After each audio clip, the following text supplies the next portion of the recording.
है और पीएम मोदी ने लिखा है कि मेरा जुड़ाव कई साल पुराना है। मैं गुजरात के मुख्यमंत्री के रूप में अपने कार्यकाल के समय उन्हें जानता था और मेरे पीएम बनने के बाद भी हमारी दोस्ती जारी रही। अर्थव्यवस्था और वैश्विक मामलों पर उनकी तीक्ष्ण अंतर्दृष्टि ने हमेशा मुझ पर गहरी छाप छोड़ी। पीएम मोदी, क्योंकि पीएम मोदी के साथ शिंजो आबे वाराणसी भी गए, गंगा आरती भी की। सबसे ज्यादा बार वो भारत आए। जब 2006 से 2007 तक शिंजो आबे प्रधानमंत्री थे तो 2007 में वो भारत आते हैं, संसद को संबोधित करते हैं। फिर उसके बाद 2007 में उनको इस्तीफा देना पड़ता है, 2017 में उनकी वापसी होती है। फिर वो 3 बार भारत यात्रा पर आते हैं। और पीएम मोदी से उनका लगाव क्या था?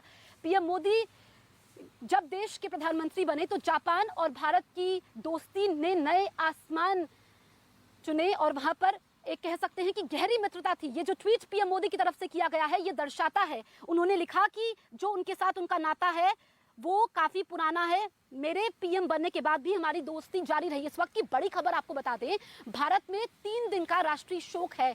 ये बड़ी खबर हम आपको बता रहे हैं। जापान के पीएम शिंजो आबे का अब से कुछ देर पहले निधन हो गया और अब ये जानकारी सामने आई है।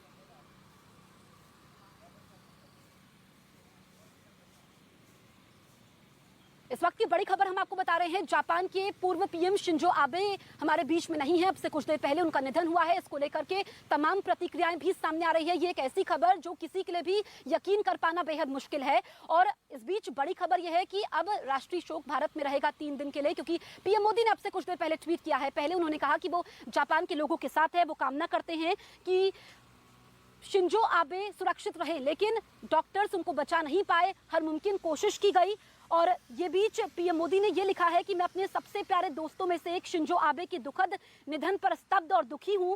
वो एक महान राजनेता, एक उत्कृष्ट नेता और एक अच्छे प्रशासक थे। उन्होंने जापान और दुनिया को एक बेहतर जगह बनाने के लिए अपना जीवन समर्पित कर दिया। क्योंकि जब शिंजो आबे 2006 में जापान के प्रधानमंत्री बने तब उनका कार्यकाल ज्यादा लंबा नहीं था। बीमारी की वजह से उनको इस्तीफा देना पड़ा 2007 में। उसके बाद उनकी कंजर्वेटिव पार्टी 2012 में वापसी करती है। सबसे लंबे समय तक वो जापान के पीएम रहे। लेकिन जब कोरोना काल आया, उसके बाद कोरोना काल में वो देश को उबार नहीं पाए। उनके ऊपर ये आरोप लगे। 2020 में उनको इस्तीफा भी देना पड़ा।